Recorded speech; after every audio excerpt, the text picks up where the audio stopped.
Paix, amour, sagesse et justice sur vous, les Bénin Congo, le peuple de lumière, les princes et les princesses, les rois et les reines. Merci pour votre passage et soyez infiniment bénis. Alors, je viens dans cette vidéo pour reparler du sujet que j'avais évoqué, d'accord, dans ma dernière vidéo, à savoir où se trouve la terre d'Israël, réponse dans la Bible. Voilà, je vais revenir sur ce sujet-là. Avant toute chose, je voulais remercier vous tous qui avez suivi cette vidéo, d'accord, et puis ceux qui m'ont soutenu et qui sont d'accord avec la thèse que j'ai évoquée. Soyez infiniment bénis.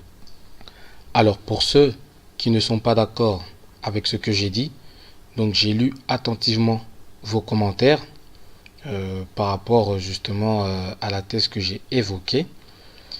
Et vous n'êtes pas d'accord parce que j'ai pris le passage de Deutéronome et que j'ai omis un verset qui expliquait en fait une certaine condition pour que le Seigneur envoie sa pluie de la première et de la dernière saison. D'accord? On va prendre le passage, d'accord? Et nous allons voir ensemble. Ok? Donc le passage était dans Deutéronome, chapitre 11, versets 10 à 13. D'accord? Donc on va reprendre le passage en entier, de 10 à 14, mais c'est le verset 13 que j'avais omis. Alors on va prendre le passage. Donc, car le pays dont tu vas entrer en possession n'est pas comme le pays d'Égypte, d'où vous êtes sortis, où tu jetais dans les champs ta semence et les arrosais avec ton pied comme un jardin potager. Le pays que vous allez posséder est un pays de montagnes et de vallées, et qui boit les eaux de la pluie du ciel. C'est un pays dont l'Éternel, ton Dieu, prend soin, et sur lequel l'Éternel, ton Dieu, a continuellement les yeux, du commencement à la fin de l'année. Le verset 13 qui dit ceci: si vous obéissez à mes commandements que je vous prescris aujourd'hui, si vous aimez l'Éternel, votre Dieu, et si vous le servez de tout votre cœur et de toute votre âme, je donnerai à votre pays la pluie en son temps, la pluie de la première et de l'arrière-saison, et tu recueilleras ton blé, ton mou et ton huile. D'accord? Donc bon, pour la petite anecdote, d'accord, pourquoi j'ai pas pris le verset 13, en fait, quand je voulais faire ma vidéo, la dernière que j'ai faite, je m'étais arrêté en fait le verset 10 à 12. Et quand je suis allé sur internet, quand j'ai tapé le verset, ça m'avait donné le verset 10 à 12, c'est ce que je voulais. Et ensuite, il y avait une concordance, donc c'était le site qui était comme ça, il y avait la concordance qui nous amenait directement au verset 14. Et en fait, j'avais pas fait attention, j'ai pas tilté, en fait, ça mettait 12 et 14. Ça mettait pas le 13, donc c'est pour ça que j'en avais pas parlé. Donc vous avez bien fait de me reprendre sur ce verset-là, car grâce à ce verset, le verset 13 que vous avez si bien évoqué dans les commentaires pour dire que j'étais dans l'erreur et que j'étais dans l'égarement, grâce à ce verset-là, nous allons pouvoir mettre en lumière la sagesse et l'intelligence de chacun d'entre nous. D'accord? Je vais reprendre le passage, donc on va lire maintenant le verset 13 à 14. D'accord? Le verset 13 à 14 du livre de Deutéronome, chapitre 11, dit ceci. Donc, si vous obéissez à mes commandements que je vous prescris aujourd'hui. Donc, si vous obéissez à mes commandements que je prescris aujourd'hui. D'accord? Si vous aimez l'Éternel, votre Dieu, et si vous le servez de tout votre cœur et de toute votre âme, je donnerai à votre pays la pluie en son temps, la pluie de la première et de l'arrière-saison, et tu recueilleras ton blé, ton mou et ton huile. Donc, les personnes qui sont contre ma thèse, ils ont dit clairement, ils sont clairs et nets, ils disent que la pluie qui tombe du ciel, on obtient cette pluie qui tombe du ciel sous condition. D'accord? C'est ce que vous avez dit, d'accord? Vous allez vous reconnaître, vous avez laissé le commentaire, et vous avez dit que cette pluie de l'arrière et de la première saison sont sous condition. Et quelles sont les conditions? c'est si on obéit à ces commandements que l'Éternel a prescrits. Que si on les met en pratique, que à ce moment-là, la pluie va tomber. Les saisons des pluies viendront. Ok? Ça veut dire que dans le cas contraire, si on n'obéit pas à ces commandements, si nous vivons dans le péché, si le peuple désobéissait, ne le servait pas de tout son cœur et n'aimait pas l'Éternel, la pluie n'allait pas tomber. Donc jusque-là, on est bien d'accord. Si on suit le verset 13 et le verset 14, c'est clair, c'est ce que le Seigneur a dit. D'accord? Ok. Moi, je vous prends au mot, je suis totalement d'accord avec vous. D'accord? Donc maintenant, qu'est-ce qu'on va faire? C'est qu'on va prendre le livre d'Esdras. Parce que mes bien-aimés frères et sœurs, que j'aime, vous m'avez repris par rapport au livre de Deutéronome, mais vous avez omis le deuxième passage que j'avais pris, à savoir le livre d'Esdras. Donc nous allons aller dans le livre d'Esdras et nous allons étudier le contexte, d'accord, ensemble. Nous allons lire les passages ensemble. Donc c'est un peu long, mais c'est pas grave, on va lire parce que c'est très important. Et à la fin, en conclusion, vous me direz qu'est-ce que vous pensez, d'accord? Est-ce que je suis toujours dans l'erreur? Est-ce que je suis toujours dans l'égarement ou pas? Et ce sera ici la sagesse et l'intelligence de chacun d'entre nous. Ok? Donc, pour prendre le contexte, on va prendre Esdras on va commencer d'abord au chapitre 8, verset 32. 32, et je vais continuer, et puis on s'arrêtera à un moment donné pour que je puisse donner mon explication. D'accord? Donc, il faut savoir que voilà, Esdras, en fait, quand il était parti pour bâtir le temple, il était retourné, d'accord, dans sa terre, dans là où il était, je sais plus, à Babylone ou chez les Perses.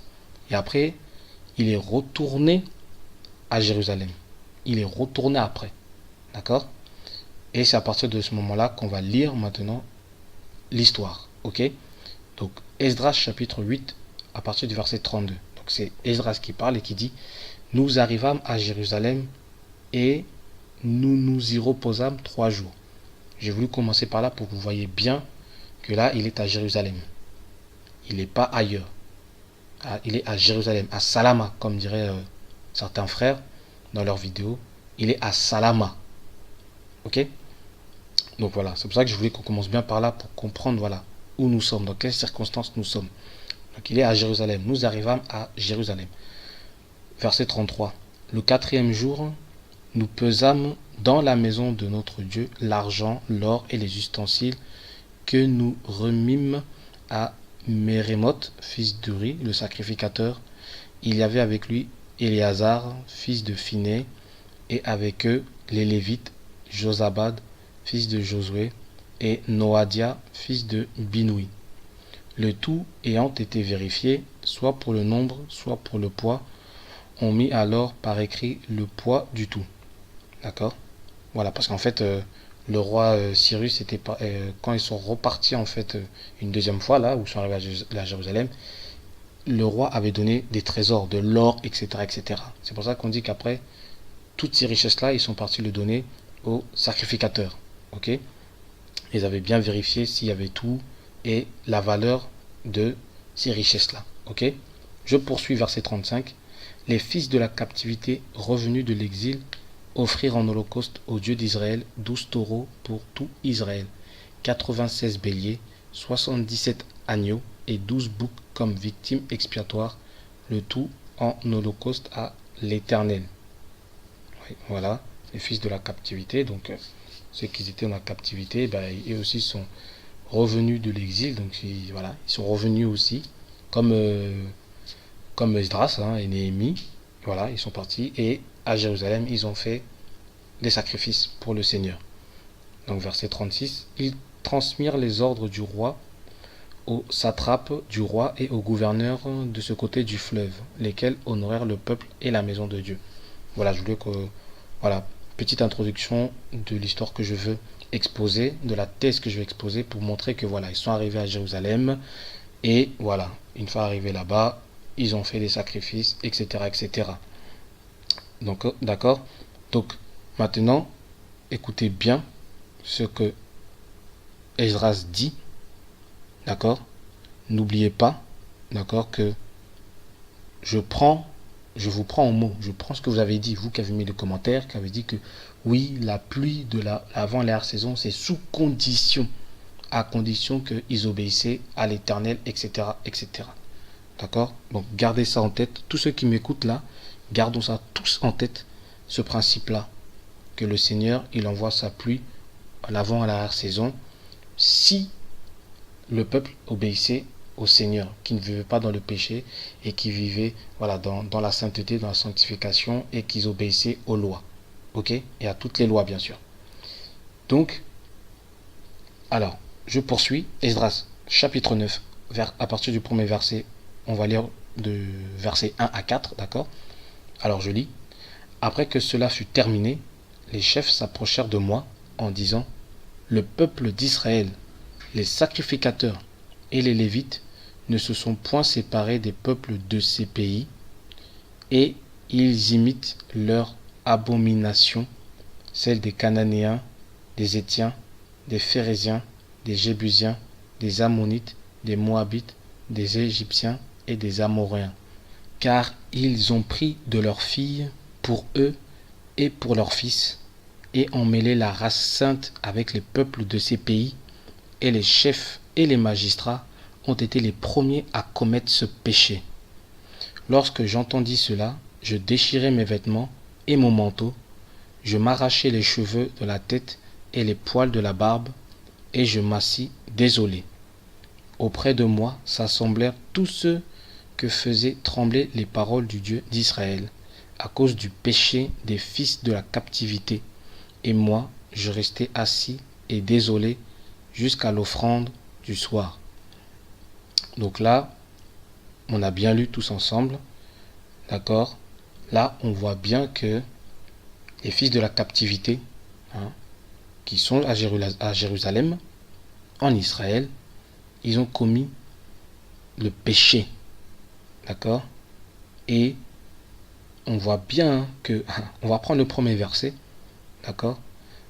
Je vais relire le premier verset seulement, qui dit que après que cela fut terminé, les chefs s'approchèrent de moi en disant, le peuple d'Israël, les sacrificateurs, donc il y a le peuple, donc ça veut dire que c'est tout le monde, il y a le peuple, les sacrificateurs, les Lévites, ne se sont point séparés des peuples de ces pays, et ils imitent leur abomination. Abomination, vous voyez, ils vivaient dans l'abomination. C'est pas seulement un péché, transgression de loi, non. Là, on a employé le mot abomination. Ils ont fait des choses abominables aux yeux de Yanzambi. Est-ce que vous voyez? Celles des Cananéens, des Étiens, des Phéréziens, des Jébusiens, des Ammonites, des Moabites, des Égyptiens et des Amoréens. C'est-à-dire que ça, ce sont les gens qui habitent justement à Jérusalem, en Israël. N'oubliez pas que c'était la terre de ces peuples-là. Quand vous lisez dans Genèse 12, Genèse 15, etc. Voilà. Donc ça veut dire que comme ils ne les avaient pas encore tous chassés, ils étaient encore là. Et ils faisaient les mêmes abominations que eux. C'est écrit. Je n'ai pas inventé, je n'ai pas déformé. Voilà, j'ai tout pris maintenant. Verset par verset. Et on dit quelle abomination ils ont fait. Verset 2. Car ils ont pris de leurs filles pour eux et pour leurs fils. Vous voyez? Et on dit bien que, si je continue rapidement, et les chefs et les magistrats, c'est-à-dire les chefs, carrément les gouverneurs du peuple d'Israël, ont été les premiers à commettre ce péché. C'est-à-dire tout le peuple a péché. Vous voyez? Est-ce que vous comprenez? Mais c'est pas fini. Là, c'est pour vous mettre dans les circonstances de cette époque-là. D'accord? Ils sont à Jérusalem, ils sont sur la terre d'Israël, la terre promise. D'accord? Ils sont sur la terre promise. Et sur la terre promise, Ils ont commis des abominations, dit la Bible. Ils ont commis des abominations en se mélangeant avec le peuple contre qui ils devaient chasser. Le peuple qui devait chasser. Que le Seigneur avait dit qu'il ne faut pas vous mélanger avec eux, qu'il faut les chasser. La Bible dit que ils se sont mélangés avec eux. Et aux yeux de Nzambi, c'est une abomination. On continue. Là, on va sauter par contre parce que c'est un peu long. Donc là, en gros, pour résumer, mais vous pouvez lire donc, tranquillement à la maison. Vous pouvez lire que vous allez voir qu'après, Esdras va prier. Il va prier, il va pleurer, il va demander pardon pour ce péché-là, pour le péché de ses pères, de ses ancêtres, etc. Et maintenant, qu'est-ce qu'Esdras va faire? C'est qu'il va convoquer tout le monde maintenant, tout le peuple d'Israël, avec les chefs, les magistrats, les sacrificateurs, tout le monde. Et maintenant, on va aller dans Esdras, chapitre 10, verset 10 jusqu'à 13. Et maintenant, regardez qu'est-ce que Esdras dit. Alors, je lis. Esdras, le sacrificateur, se leva et leur dit, vous avez péché. Vous avez péché en vous alliant à des femmes étrangères. Et vous avez rendu Israël encore plus coupable. Écoutez bien les termes que Esdras a employés. Vous avez péché, donc vous avez transgressé les lois. Donc, ils ne vous avaient pas mis en pratique la loi de l'Éternel, comme on a lu dans Deutéronome. Ils n'ont pas suivi les commandements de l'Éternel. Ils ont commis une abomination. Ils se sont souillés avec les femmes étrangères. Et ils ont rendu Israël encore plus coupable. Pas coupable.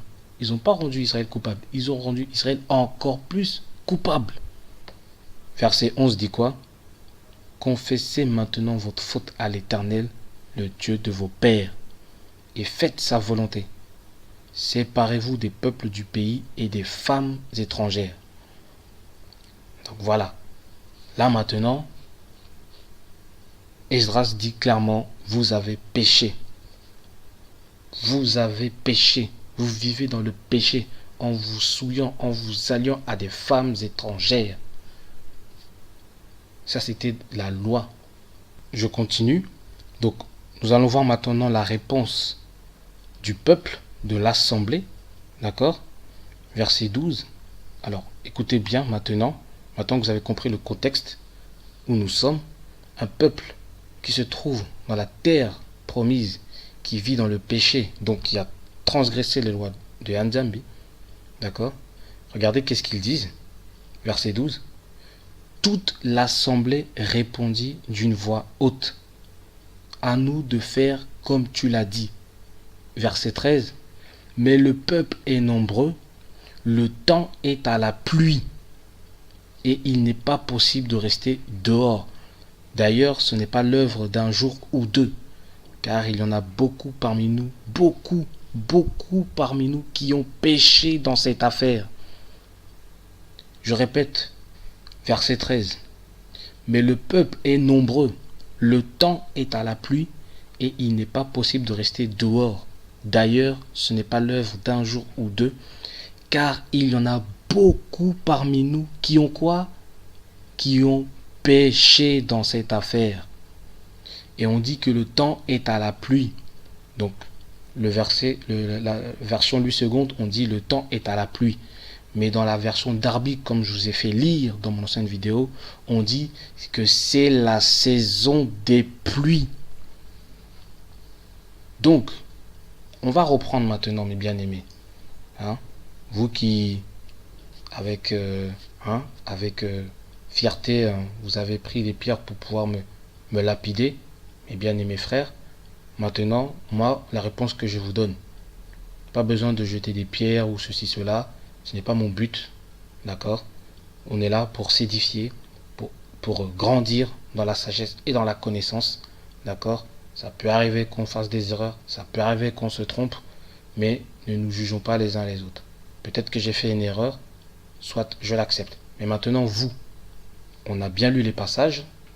Je vous redonne maintenant les éléments. On va relire Deutéronome chapitre 11, versets 13 à 14. D'accord? Parce que c'est sur ça que vous m'avez repris. D'accord? On va relire ce passage. La Bible dit ceci. Si, donc c'est le Seigneur qui parle, hein, si, et vous-même vous avez mis, hein, condition, si vous obéissez à mes commandements que je vous prescris aujourd'hui, si vous aimez l'Éternel, votre Dieu, et si vous le servez de tout votre cœur et de toute votre âme, alors à ce moment-là, d'après vous, le Seigneur dit que je donnerai à votre pays la pluie en son temps, la pluie de la première et de l'arrière-saison, et tu recueilleras ton blé, ton mou et ton huile. Donc ça, c'était la condition si vous obéissez à mes commandements. D'accord? Ça veut dire que si tu n'obéis pas à ces commandements, d'après vous, comme vous dites, le Seigneur ne donnera pas sa pluie en son temps, il ne donnera pas la pluie de la première et de l'arrière-saison. En gros, il ne donnera pas de pluie. Ça sera la sécheresse, ça sera le désert. Et ça, je me souviens que j'avais vu une vidéo d'un de mes frères que je suis toujours, hein, même si je ne suis pas d'accord sur la localité, la localisation, on va dire, de la terre d'Israël. Je continue quand même à le suivre parce qu'il dit des choses très édifiantes. Sur ce point-là, on n'est pas d'accord. Et je m'en souviens que dans une des vidéos, il avait dit ça clairement que il n'y a pas moyen. C'est voilà. C'est la sécheresse, c'est le désert. Il n'y a pas de pluie. Le Seigneur a fermé la pluie à son peuple. D'accord. Alors, est-ce que vous pouvez m'expliquer pourquoi dans Esdras, on dit que le peuple a péché et qu'il pleut quand même?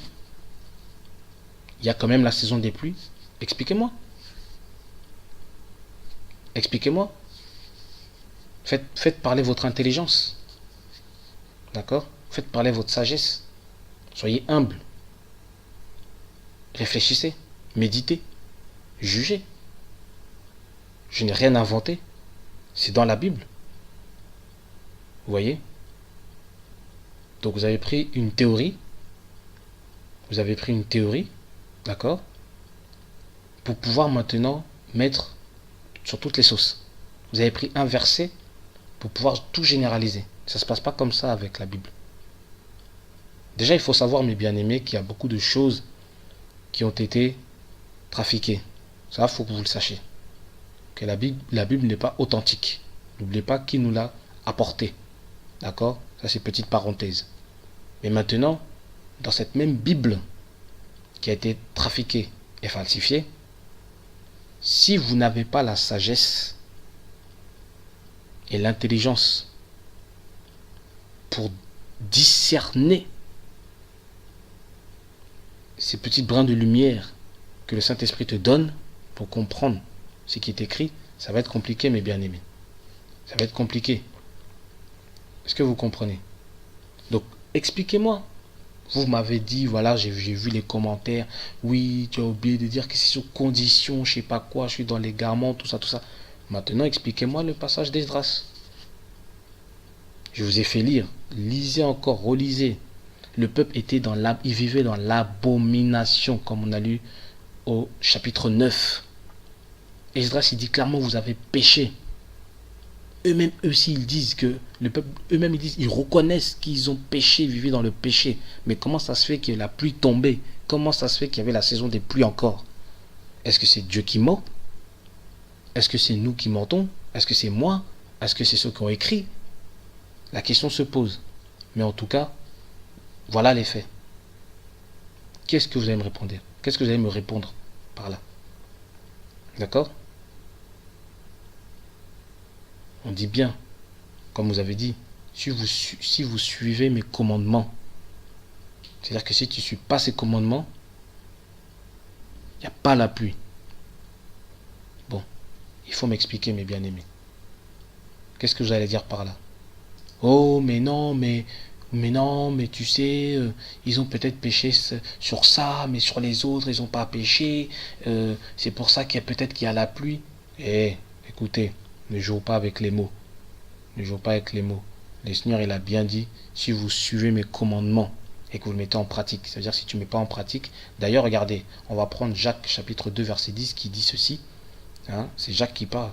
Il dit, car quiconque observe toute la loi mais pêche contre un seul commandement devient coupable de tous. Car, je répète le verset, Jacques chapitre 2 verset 10, car quiconque observe toute la loi mais pêche contre un seul commandement devient coupable de tous. Donc, à partir du moment que tu pêches sur un seul, et là notamment, ils ont péché sur le fait que, en tout cas on parle que de ce péché-là, sur le fait qu'ils se sont alliés avec des femmes étrangères, ce qui était formellement interdit à leur époque. Donc, ils étaient coupables de toute la loi. Et si tu es coupable sur toute la loi, pour Yanzambi, d'après Deutéronome chapitre 11, verset 13 à 14, si tu es coupable à toute la loi, à tous les commandements de Yanzambi, le Seigneur ferme les cieux et n'envoie pas la pluie. Mais pourquoi Esdras? Dans Esdras, on dit qu'ils étaient dans le péché et malgré cela, il y avait la pluie qui tombait. C'était la saison des pluies. Est-ce que vous comprenez, mes bien-aimés? À vous de réfléchir. Avant de commencer à mettre des commentaires, tout ça, réfléchissez, s'il vous plaît. Réfléchissez, méditez, et après, prenez le temps, d'accord? Soyez humbles, et après, vous pouvez répondre ce que vous voulez répondre. Mais si vous êtes honnête envers vous-même, vous allez voir qu'il y a quelque chose qui ne va pas. Soit il y a contradiction, donc voilà, je sais pas, le Seigneur a menti, ou je sais pas les écritures et tout, mais en tout cas, c'est écrit noir sur blanc. D'accord? Donc voilà, c'est ce que je voulais dire par là. Et je voulais dire aussi une chose, mes bien-aimés frères et sœurs. Écoutez-moi bien, c'est sincère ce que je dis, mes bien-aimés. Je ne suis pas votre ennemi. D'accord? Là, c'est une exhortation que je fais pour tous les frères et sœurs bantous, noirs, on va dire en général, mes frères et sœurs que j'aime, je ne suis pas votre ennemi. Il peut y avoir des moments, des éléments où on ne sera pas d'accord. Que cela ne soit pas un prétexte pour se haïr. Comme je viens de témoigner il y a 5 minutes, il y a un frère que je suis tout le temps, celui justement qui conteste ce que je dis avec d'autres frères et sœurs concernant le lieu où se trouve la terre d'Isolélé. On n'est pas d'accord sur ce point-là. Ce n'est pas pour autant que je vais commencer à l'insulter, à le traiter d'égaré, parce que je ne suis pas d'accord. Mais bien aimé, il faut que vous sachiez une chose. C'est là quand j'insiste sur la sagesse et l'intelligence. C'est ça, mes bien aimés, écoutez-moi. Ça fait plus de 400 ans que le peuple bantou, le peuple choisi de Nzambi, est amnésique. Et amnésique. Les seigneurs, on connaît tous le passage de Deutéronome 28. On connaît tous surtout la partie de la malédiction. Si vous suivez dans la partie de malédiction, le Seigneur, il le dit clairement, qui nous a frappé de délire, qui nous a frappé d'amnésie. Il y a d'autres passages où on parle qui nous a frappé d'assoupissement. On a été amnésique, on a adoré le Jésus blanc, le Borgia, on était dans les églises, d'autres catholiques, d'autres protestants, d'autres évangélistes, d'autres baptistes, d'autres mormons, d'autres témoins Jéhovah. Il y en a qui étaient musulmans aussi. Mais bien aimés, on était perdus. Et pas perdus pendant 10 ans, 20 ans, 50 ans, 100 ans, mais 5 siècles. Mes bien-aimés, soyons indulgents envers les uns les autres, soyons humbles, d'accord? Entraidons-nous, arrêtons de nous juger, de jeter des pierres. C'est pas parce que je suis pas d'accord avec mon frère et ma soeur que je vais commencer à juger qu'elle est perdue. Déjà, on est tous d'accord sur un même point. On est d'accord pour dire que le peuple choisi de Dieu, le bijou de Dieu, comme disait Hitler, c'est nous. Nous sommes en train de récupérer notre identité, d'accord? Et on combat aussi pour réveiller les frères par rapport à notre identité. Ça, c'est la base. Ça, c'est la base que nous devons travailler pour éclairer, ouvrir les yeux de nos frères et sœurs. Ça, c'est la base. Il y a encore des frères et sœurs qui ne savent pas, qui pensent que Jésus est blanc, que les juifs, ce sont les khazars, etc., etc. Si on commence à se tirer dessus parce que l'autre n'est pas d'accord sur ça, ou parce qu'il s'est trompé, mais bien aimé, comment vous voulez qu'on touche nos frères et sœurs? Comment voulez-vous qu'on touche nos frères et sœurs? Soyons humbles. N'oublions pas que la connaissance, on commence à l'obtenir, mais nous n'avons pas les pleines connaissances. Il y a encore beaucoup de zones d'ombre. Il y a beaucoup de zones d'ombre. Mais bien aimé, on ne sait pas ce qui s'est passé. Il y a des événements, on ne sait pas ce qui s'est passé, par exemple, dans les années 1100. On sait un petit peu, mais on ne sait pas vraiment qu'est-ce qui s'est passé. On ne sait pas réellement qu'est-ce qui s'est passé. Il y a plein de choses qu'on ignore. Donc, mes bien-aimés, soyons calmes. Si vous n'êtes pas d'accord, ok, je l'accepte. Il n'y a pas de souci. Vous ne pouvez ne pas être d'accord. Vous voulez me cracher au visage, me juger, d'accord. Mais en faisant ça, mes bien-aimés, vous n'accomplissez pas la justice de Nzambi. Moi, j'écoute beaucoup de personnes. Il y a des choses qui disent, je suis à 100% d'accord, je suis convaincu que c'est ça. Et ces mêmes personnes-là vont dire, sur un autre sujet, ils vont dire quelque chose dont je ne suis pas d'accord, mais c'est pas pour autant que je vais commencer à juger, que tout ça. Je vous donne un exemple pour ceux qui me suivent habituellement. J'ai fait une vidéo sur Burundi Congo.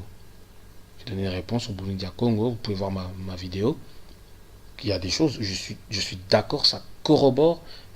Quand il raconte l'histoire de notre peuple, je suis d'accord parce que ça corrobore avec ce que nous croyons, nous, par rapport à ce qui est écrit dans la Bible. Maintenant, moi, je ne suis pas d'accord quand ils disent que Israël, là, les khazars, c'est le peuple élu. Et qui disent que Israël, c'est le nom de Dieu. Enfin, moi, c'est quelque chose qui, pour moi, c'est inventé, quoi. Et eux, ce ne sont pas les peuples de Dieu. Ce sont la synagogue de Satan, comme il dit Apocalypse chapitre 2, verset 9, et Apocalypse chapitre 3, verset 9. Mais c'est pas parce que je ne suis pas d'accord avec eux sur ce sujet-là que je vais commencer à les jeter des pierres dessus. Mais bien aimés, cherchons la sagesse. Soyons sages, mes bien aimés, entre nous, les Noirs.